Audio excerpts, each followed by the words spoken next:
morning guys, here I am in Rafiq Chowk and we are here on a survey on water scarcity. So here what can I find that the people here have Tata Sky and they have coolers everywhere, but I can't find a source of drinking water, and here we have cooler and all.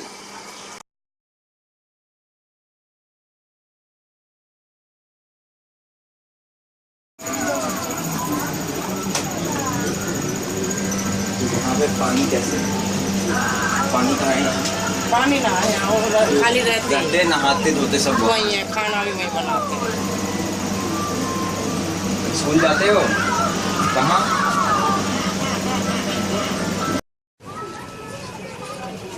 तो इतने में आपका sufficient हो जाता है सब काम इतने जगह में? क्या करें पता नहीं, तो होना तो नहीं चाहिए इतने जगह में सफिशिएंट। ये मेरा है। अच्छा, कितने लोग रहते हैं यहाँ पे? यहाँ तो तो यही आपका जो है वो टाइप पाइप वाटर। तो अभी तो पानी नहीं आ रही होगी? नहीं, शाम सवेरा आवे, बता तो दिया। हाँ, तो आप ऐसे कलेक्ट करके रख लेते हो? हाँ, भर भर के रखते हैं। भर के रख लेते हो, तो भर के रखोगे तो इसमें तो कीटाणु फिर होंगे ना? हाँ, वो तो हो जाते हैं, लेकिन क्या करें, ढक के रखना पड़ा है। सही बात है।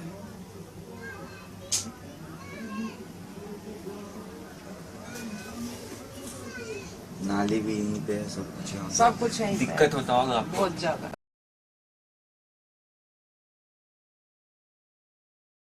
घर में जो पानी आती है कितनी बजे से कितने बजे तक आती है? शाम में तो 5 बजे से 7 बजे तक, तो शाम में। और सुबह भी कोई 6 बजे से 8 बजे तक आता है। यानी कि सुबह शाम 2 घंटे, 4 घंटे एक दिन में। ये तो सफिशिएंट नहीं होगा। यानी कि आपको एक दिन में कितने बार पानी चाहिए? 24 घंटा चाहिए? नहीं, ऐसा कुछ नहीं है, बस कुछ भी ज़्यादा लगता है। मतलब कपड़े धोते हैं क्या, बच्चों का तो जैसे स्कूल जाते तो रोजाना ही रहता है नहाना धोना। कपड़े तो बस 2-4 दिन में धोते हैं, वैसे तो कुछ करने के लिए चाहिए इंसान बाथरूम के लिए। कभी ऐसा भी होता है जिससे नहीं आया पूरे दिन में? हाँ, ऐसा भी होता है। हाँ, कभी होता है बहुत कम। और मतलब सबसे ज़्यादा कौन से महीनों में नहीं आता, मतलब कौन से? गर्मी चाहे ठंडी, जैसे कि पानी वैसे सब 12 मास आता है, लेकिन कभी कोई मौके ऐसे होता है तो पानी नहीं आता। अब जैसे दिक्कत ज़्यादा कभी होती है तो अच्छा समटाइम मतलब कभी हो जाती है, ऐसा नहीं कि मतलब गर्मी या सर्दी ऐसा कुछ नहीं। अच्छा, कभी कुछ पानी की पाइप वाइप की दिक्कत में तो कम होती है फिर। हाँ, कभी हाँ। पानी कब आता है? पानी है सुबह आ गया, 3 बजे आ गया, अपने 2 घंटे पानी आ गया। पानी की लाइन ही नहीं है, पहली बात तो लाइन ही नहीं है। और किसी के से भरते हैं तो सरकारी लाइन पीछे है, वहाँ से भरते हैं। वो भी आया नहीं आया।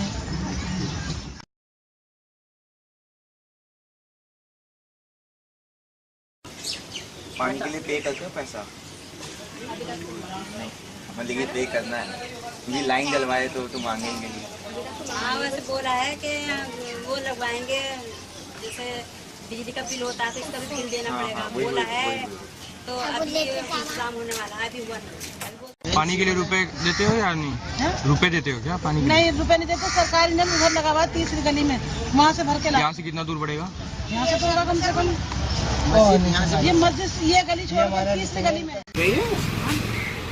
पानी के लिए पैसे वैसे बिल वगैरह आते हैं कुछ भी?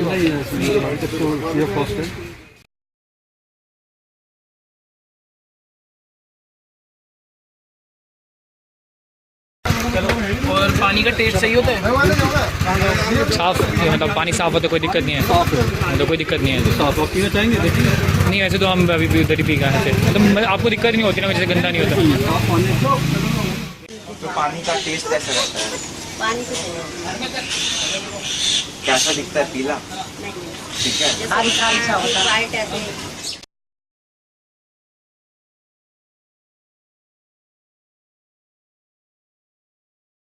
पानी का टेस्ट कभी तो बहुत अच्छा भी होता है, और कभी पानी के लिए ऐसा भी कहेगा कि पीने के लिए पानी अलग से खरीदना पड़ता है। और कौन से महीने में ज़्यादा दिक्कत होता है पानी लाने का? जिस महीने में आप हमारे पास है उस महीने में पानी की ज़्यादा ज़रूरत होती है, क्योंकि ये महीना गर्मी का है। सही है, मतलब सही है।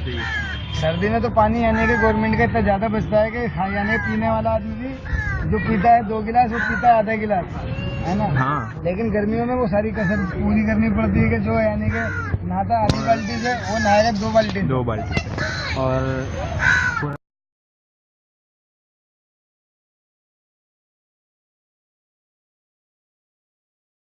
और किसी चीज की भी सुविधा नहीं है, ना पानी की दिक्कत है, ना पानी भर भर के लाओ। कभी सुबह न नाली है यहाँ, न सीवर के, न बच्चे जंगलों में जाते हैं। यहाँ लड़कियों को भतेरे लड़के भी हैरानीपन करते हैं, और जवान जवान बच्चे जाएंगे जंगलों में लैटरिन करने, बाथरूम करने, और न यहाँ नाली है, न यहाँ बाथरूम है, न यहाँ पानी है। पानी सुबह आ गया तो आ गया, कुछ भी नहीं है। हर चीज की बहुत परेशानी है, बस क्या करे, गुजारा कर रहे हैं। जब बरसात में कोई आता नहीं है ऐसे तो 5 करके लोग आते हैं। बहन बेटी हमारी जो बच्चियां डूबने का खतरा होता है, पानी भर जाता है या गड्ढा पानी भर जाता है। यहाँ पर डेंगू के मच्छर हो रहे हैं। कितनी बार यहाँ पे MCD वाले आए, कितनी बार यहाँ पर मलेरिया चेक करने वाले हैं। बताना कौन आया, एक बार बताइए कौन आया? कोई भी नहीं आया, एक बार भी नहीं आया कोई। पानी इतना आप बरसात में आइए ना, पानी की कीमत का कब पता लगता है? जब गर्मी पड़ती है, प्यास लगती है। सर्दियों में प्यास ज्यादा नहीं लगती है। अभी हमारे इसको देखो, हमारे इसको बेचारे को चिकनगुनिया हो चुका है बच्चे को, मच्छरों के कारण। इधर नाली नहीं है, हाँ। फिर वो पानी भरता है गड्ढे में तो उससे मच्छर होते हैं।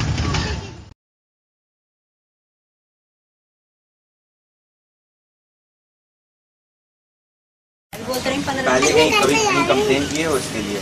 कंप्लेन को तो लेना ही है। कहाँ किए? हमारा आदमी लोग करते हैं, जैसे MLA हैं या चेयरमैन हैं, इन लोगों के पास कराया। तो इससे तो आप खुश नहीं हैं? ये जो थी पहले, अभी भी तो दिक्कत होती होगी, 2 घंटे कैसे काम क्या होता करें, होगा? अब तो फिर भी खुशी समझ लो कि पहले से तो बहुत बेहतर है। हाँ हाँ।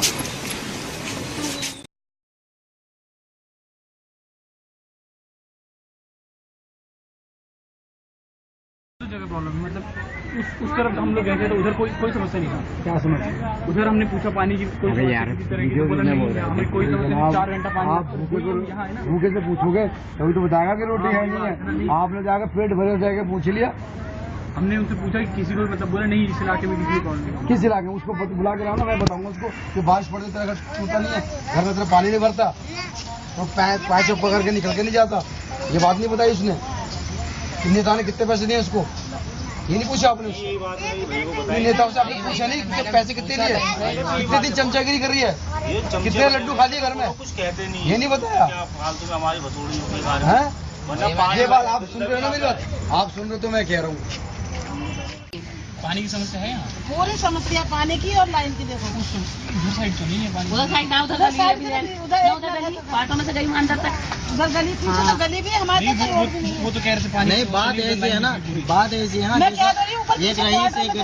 एक रईस होता है, एक गरीब होता है। जैसे आप गरीब आदमी रईस आदमी के पास जाकर पानी भरने हो जाएगा, वो लोग तो अपना वर्त दिखाएगा। अभी उधर कंबल बटे हैं, अभी उधर तेरा मारवा साहब ने सबको वो भी बांटे क्या? किसी के पास नहीं है तो वो तो परेशानी नहीं। उनसे बात किया तो वो कह रहे थे उनके घर के बाहर भी जो नलका लगा है वहाँ से भरते, वो तो वहाँ से भी भर लेते जिन लोगों के। बताओ इलाके में कितने आदमी हैं?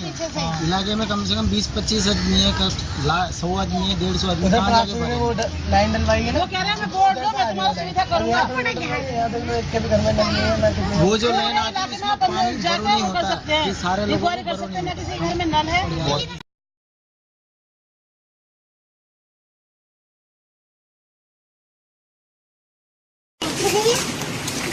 एक बार हम पानी का देख सकते हैं कहाँ से आती है। ये है, और आप उसमें कलेक्ट कर लेते हो, उसमें रखते हो कलेक्ट करके।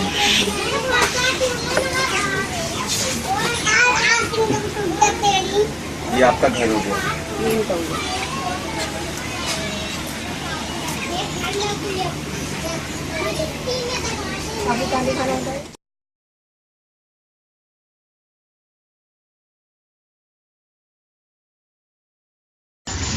मुझे और कोई शिकायत नहीं किसी से, ऐसी कोई बात नहीं ना मेरे को किसी से।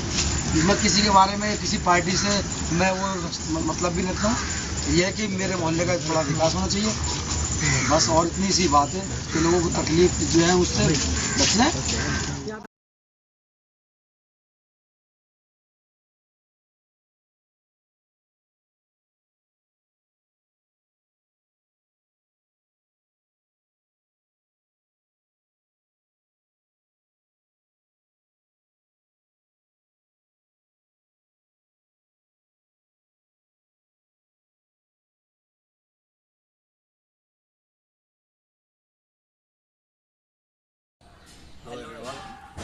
Sumapadu.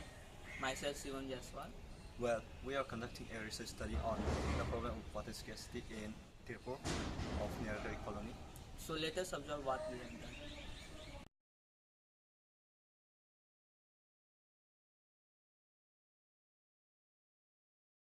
अभी हमारे जो बात हमने रखी है वो हमारे अखबारों में भी आई है, लेकिन कोई इस गांव का नाम है धीरपुर निरंकारी कॉलोनी। और भी गांव में ये प्रॉब्लम है। हाँ, अम्बेडकर चौपाल। ये प्रॉब्लम आपके गांव में और आसपास के गांव में भी, और जो आसपास के गांव है इसी में ज्यादा है।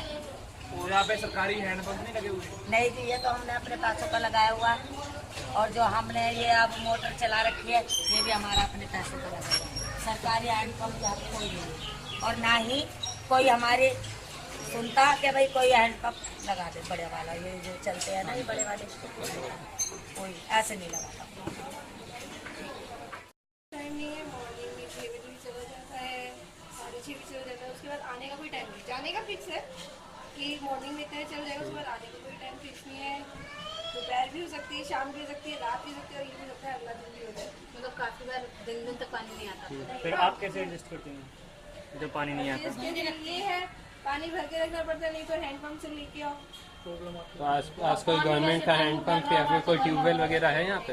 हाँ, हैंडपम्प आगे है, बाहर उसके लिए बाहर जाना पड़ता है। जैसे डेंगू फैल रहा है तो आजकल वाटर स्टोरेज भी आप ज़्यादा नहीं, बड़े लड़के का डेंगू हो रहा हमारे के, उसके लिए फिर आपने कभी कंप्लेंट नहीं करी इस पे? मतलब भैया वो पानी वाले तो नुके हैं, जब तुम्हारा का धंधा है इस बात का, वो कह रहा सबने कल कंप्लेंट आया करी, कितनी बार कंप्लेंट करी, फायदा नहीं पानी की कंप्लेंट करने का। बिल आता है? तो इतना आता है, पूछो मत। 9,000 बिल भरा हमने पीछे, फिर तो पूरा रेगुलर आ रहा है। 2 साल को 9,000। हाँ, 9,000 भरा।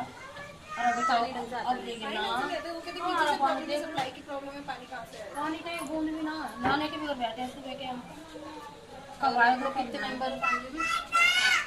8 मेंबर, और पानी आता ही नहीं। धीरे पूरा सबको यही प्रॉब्लम है, एक हम नहीं, पूरा अच्छा काफी कि पानी नहीं आता।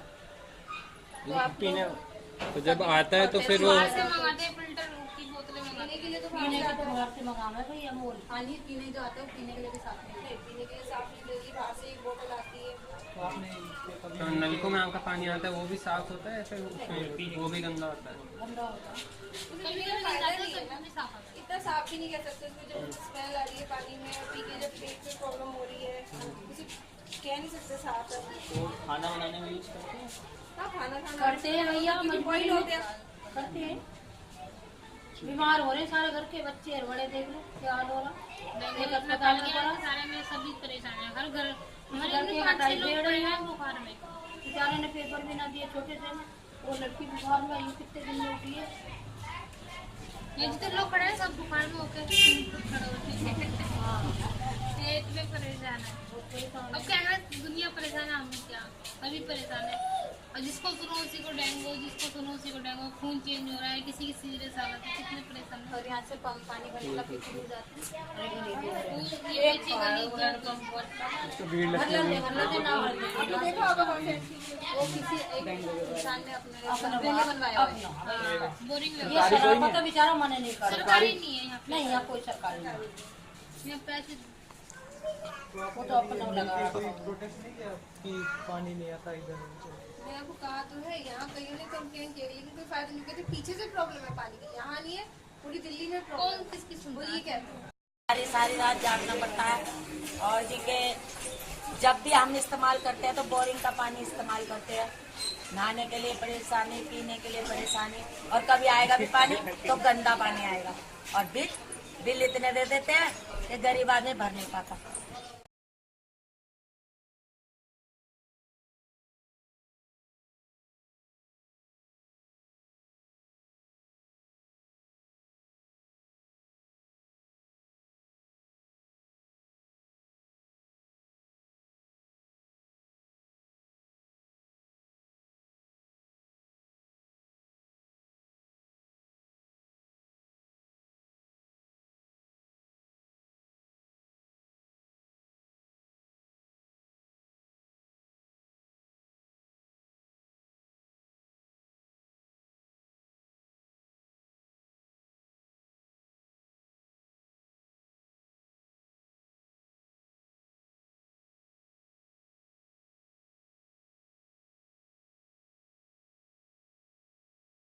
ki Baoli.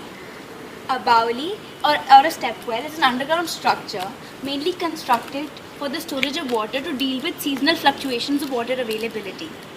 This Agrasen ki Baoli was made by Raja Agrasen, the forefather of the Agarwal community. The architecture structure resembles those of the late Tughlaq or the Lodi period. If you come here, you can see a huge flight of steps leading to the Baoli in the north. It measures 60 meter long north-south and is 15 meter wide at the ground level, built with rubble and dressed stones. It is one of the finest Baolis in Delhi. The steps are flanked on both sides by thick walls with series of arched corridors. If you come up the stairs, you'll be able to see the mosque on the west, which is not open right now for the public to see because the caretaker told us that many people were disrupting the mosque. But it's raised on a solid platform, and it's a small mosque with 3 openings. It has a whale back roof and 4 pillared columns of red sandstone carved with chatia motifs and stucco medallions in spandrels, which makes it a distinct structure.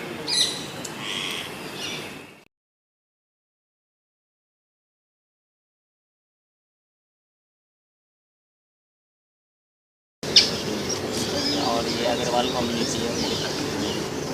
Agarwal community की तरफ से भी आके देखे हैं। और यहाँ पे 4 सालों में क्या क्या बदलाव आए हैं?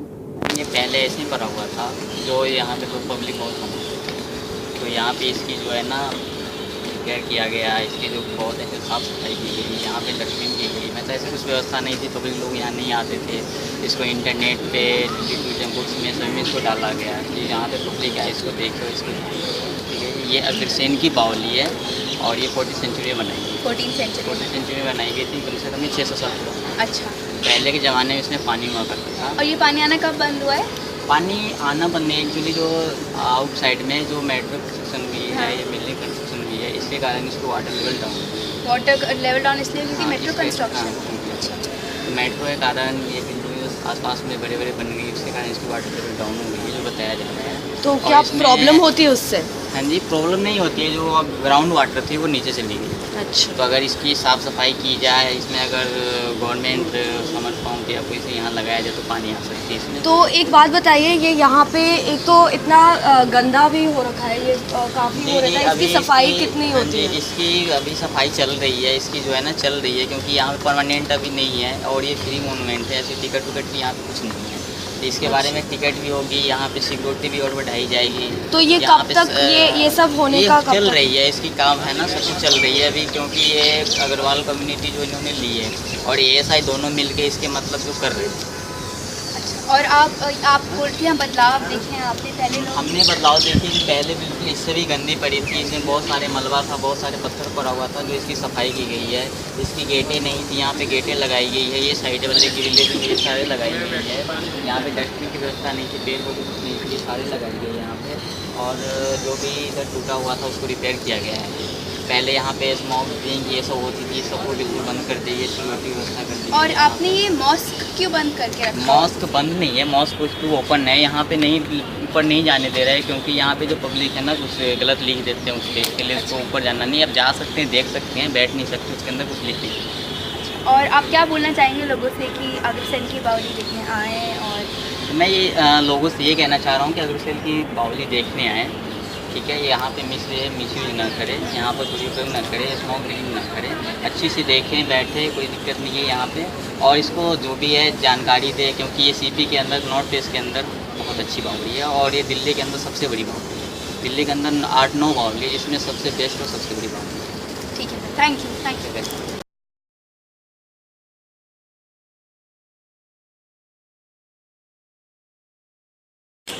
So where are you from? I'm from Portugal. Okay, and what is your name? Alexandra. That's a nice name. So are you liking India? Are you liking Yes, Delhi? very much. Yeah. And how do you find this place? It's very impressive.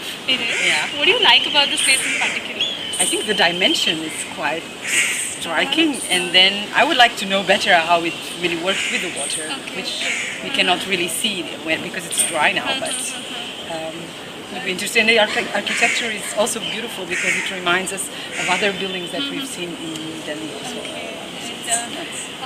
How is it different from your architecture or your culture or your heritage in your country? Is it a little different? It's very different. I've been speaking about this, what kind of buildings we were, I think this is 16th century or 15th century. I don't know, 14th. Oh, even older. So, but when I think about the buildings we were building in the 13th century, all the Gothic cathedrals and everything, of course this is a practical purpose building. It's not a church or a temple or a mosque, but it's very different. And most of our old buildings are very well kept. Okay. And in here I find many of them are more ruins than, which is still interesting, but you know. So do you find the history interesting and everything about this place? Yes, of course. Yeah, especially in the middle of New Delhi, you know, you don't expect this in the middle of the buildings and of the residential areas. Exactly. I think this is the most well-kept monument that I've seen in Delhi. Otherwise, they have things written on the wall, and there are children. That's true, but Humayun's tomb is also quite well kept, I found. Yes, this is one of the most well-kept. Yeah, exactly.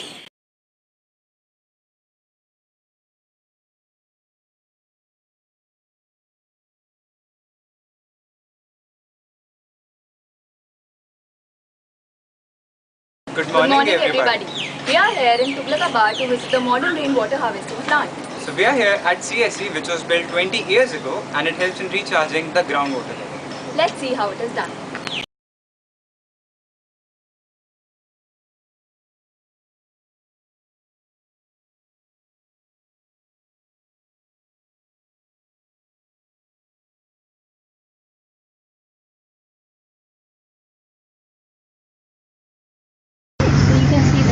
All these arrows are the way this building is made, that we collect this rainwater from here, from balcony to balcony. It travels from balcony to balcony and then it ends up down in a pond. That pond, I'll show you that later on, right? So for us it's very important, but we use rainwater basically to recharge our groundwater, because we get water from ground, we don't get normal water supply. So for us it's very important to recharge our groundwater, right, so that we can have enough water there. So again, and water there. Right? And if you look at the snow from this area is this side. Right? So all that water, rain that falls, it just comes here and is entered in this structure, right? And these are actually boreholes. Right, quite deep boreholes. Normally when you dig a borehole, you have to keep it at least 5 meters above water level. You don't take it right to the water level, to the aquifer, because it's not good to pour your rainwater directly to aquifer, right? So you keep it at least 5 meters above aquifer. So, and once you made these boreholes, then you fill it with some filtering material. So we use here sand and some stones, these gravels. So that's all that solid waste that it has, it gets filtered, and then those minute one, they get filtered through the sand. Right? So by doing this, actually we are taking all that rainwater, putting into the ground, as well as earlier we had a lot of this water logging problem here in front of our gate. So now we have get rid of that as well. So it sorted two purposes for us, right? Come here. Right? So all that water earlier used to go to this storm water and it goes to Yamuna, get wasted completely. So we raise the structure here so that water shouldn't get into this storm water. It will go there and get into the ground. Okay?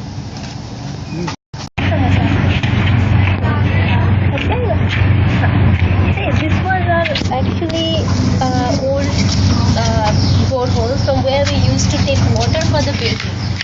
But now it's of no use because the water level has gone down. So what we did, instead of wasting it, we turned into a recharged borewell. So because borewell was already there.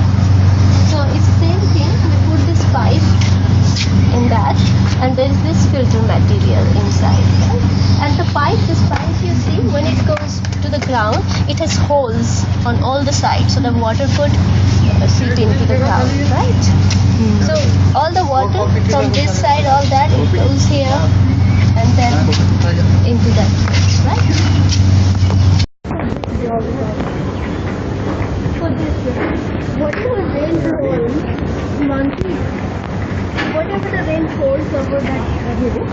through the pipe system, it comes to that drain, and then filters up to the drain little bit, and then there's an underground pipe. You can see that pipe, right?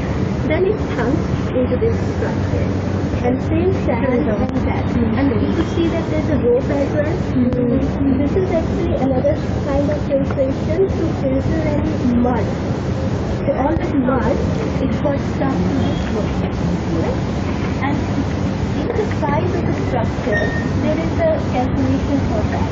It depends on your size of your roof, how much rain you expect. There is a formula.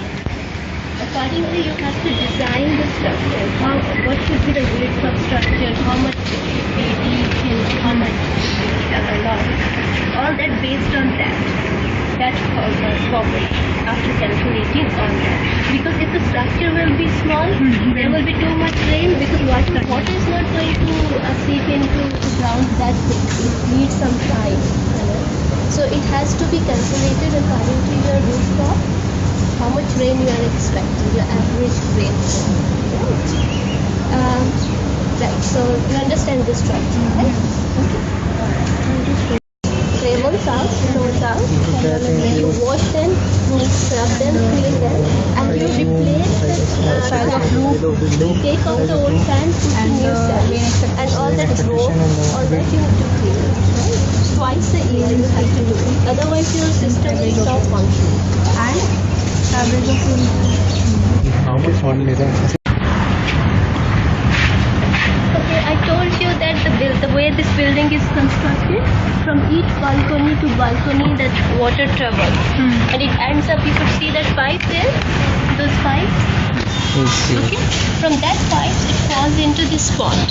Okay, one, it looks nice as well, and you see there's these reeds, they are called reeds. They also do filtration. What they do is they eat any organic material, right? So water gets collected here, then get little bit purified here, and once it's too much, it pass on to that bottom drain. Right? And also many people ask that you have this pond here, don't you get mosquitoes? Right? We don't get mosquitoes because you see that black fish is called gambosia. Gambosia? Yeah. It eats mosquito larvae. So you don't get mosquitoes there. So water from here travels there. And again from here there is an underground pipe. There is an underground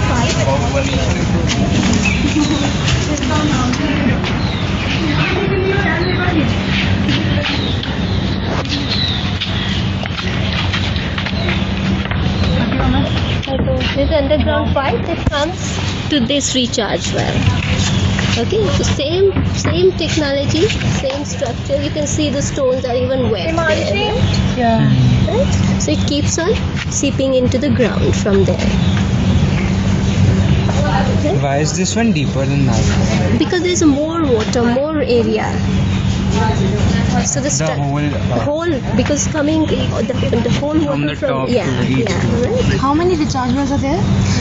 We have these two these big ones, but 14 are those smaller ones. Then we have 3 over there to tackle that water over that side, right? 3. Okay. So any questions you have?